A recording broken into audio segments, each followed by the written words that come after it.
honour. Welcome to our conference, brilliant. My name is Emmie, Kell. I'm delighted to welcome you all here today. It's lovely to see so many familiar faces and some new people too, and to see people catching up with one another who haven't seen each other for a long time. So it's great that you're all here, and it's Speak Cornish Week, so hence my introduction. And we've got some amazing Cornish speakers in the room this morning, so do please catch up with them. They'll tell you how I said that wrongly and how you should have said that. Okay. So we've organised today's event so that you have a chance to hear about some of the brilliant work that is happening here in Cornwall and beyond. Cornwall Museums Partnership is a charity, and we exist to help museums to thrive. There are over 70 museums in Cornwall, welcoming 1.5 million visitors a year. Their collections are astonishing, moving, inspiring, enlightening, both ordinary and extraordinary.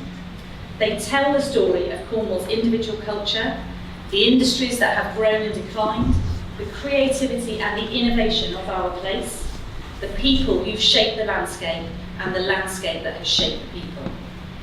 But why does any of that matter?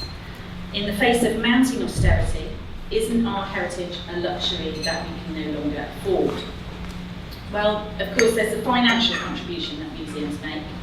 The value they add to the tourist economy is growing, and Visit Cornwall research shows there's a growing demand for authentic experiences. The beautiful new Tate St Ives, and congratulations to everybody on the Tate St Ives team who's here, for example, on its own is projected to have an impact of £87 million on the local economy. Then there's a difference that museums make to learning and skills.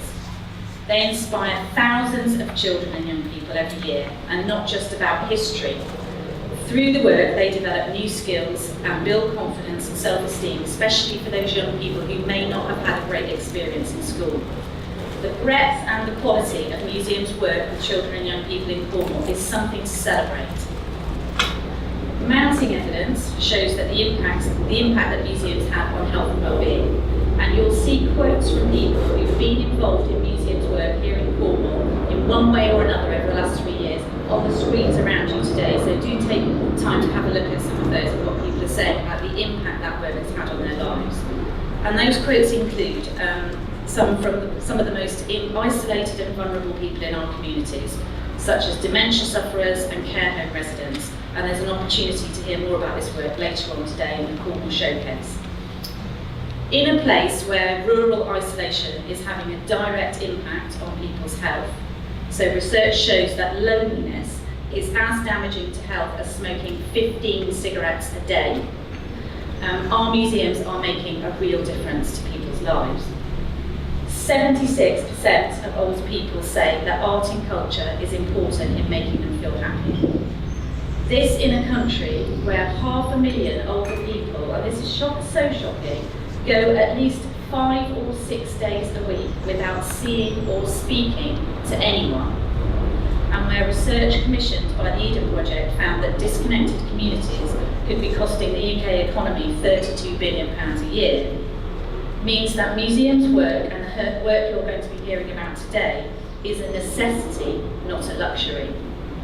Check out the video on YouTube, on our YouTube channel, for the fabulous work that Saltash Heritage volunteers have been doing in their community, working with people who, for whatever reason, can't get out of their homes.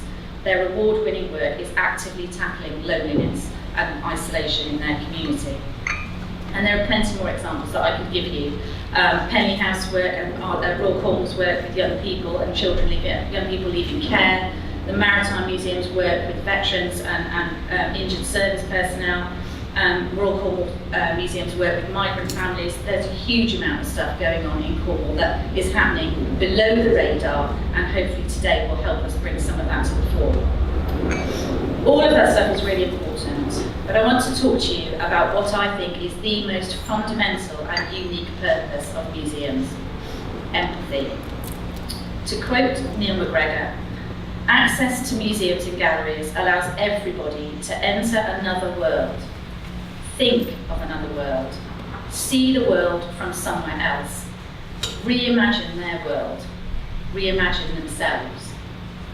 The point of the museum is to allow the citizen to be a better citizen. Empathy is the power of understanding others, imaginatively entering into their feelings. It is a fundamental human attribute without which mutually cooperative societies cannot function.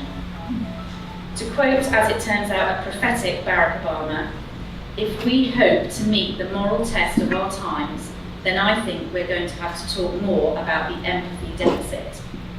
The ability to put ourselves in somebody else's shoes, to see the world through somebody else's eyes. Museums are the places where people learn to see the world differently. They are the places where we see the world through other people's eyes, where we can explore multiple perspectives and explore our own identity and our place in the world. To quote one of the people involved in Falmouth Art Gallery's fantastic Shalal Sketchbooks project, they provide a little doorway into people's eyes to see the world as they see it.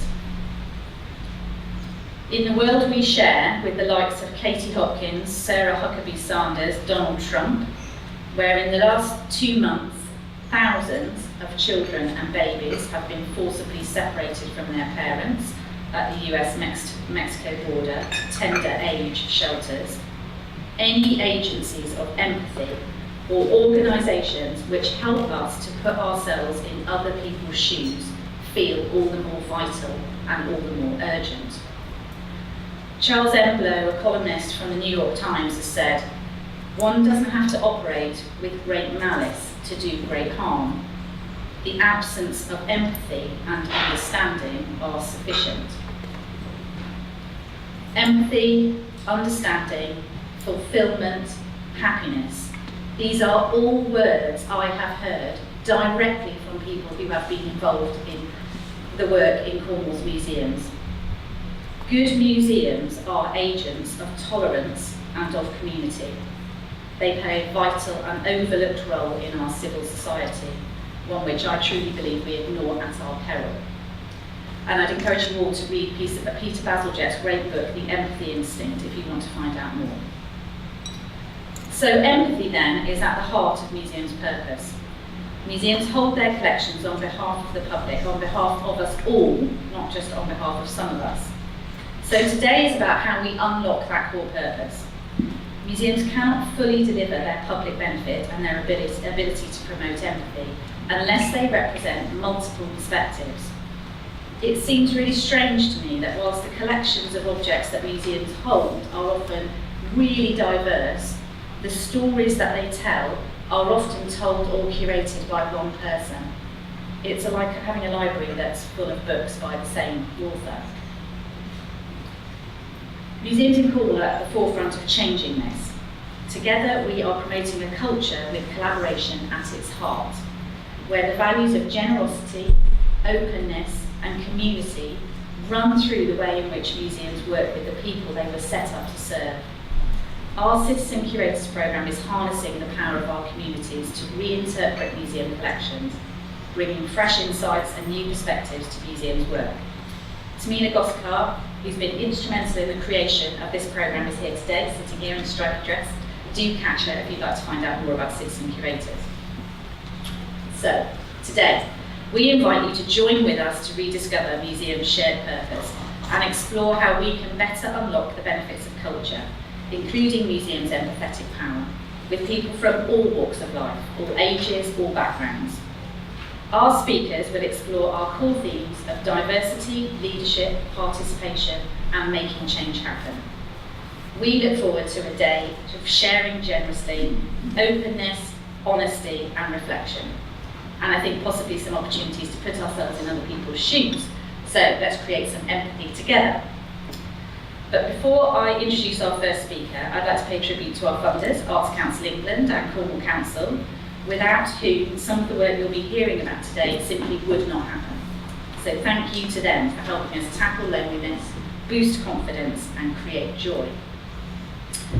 Before we start, and very briefly, some logistical information for you all. We'll be moving around spaces here in the old Cathedral School, and because we have different groups in different spaces, we'll be fairly strict at sticking to time. So if you don't know where you need to be, please ask a member of CMP staff. Any of the CMP staff in the room, please wave. Please ask them. We're live streaming today's event. If you'd rather not be included in that, then just let Amy know. Amy, can you wave? So if you don't want to be on the live stream, then please let Amy know. And one piece of really vital information, there are limited numbers of toilets here on the site, so please don't wait until the breaks if you need the loo. Feel free to use them at any time, and hopefully we'll be able to limit the queues. It's hard to feel empathetic when you're waiting in a queue for the loo. So no fire alarms are planned, but if you hear one, it's real, and we need to leave the building by the nearest fire exit and meet on Cathedral Green. So I think that's all from me. Without further delay, I'd like to introduce Collette Hawkhurst from Arts Council England. Collette is the Senior Officer for Equality and Diversity at Arts Council England, and we are absolutely delighted that she can make the journey here to be with us today and kick off proceedings. So thank you all.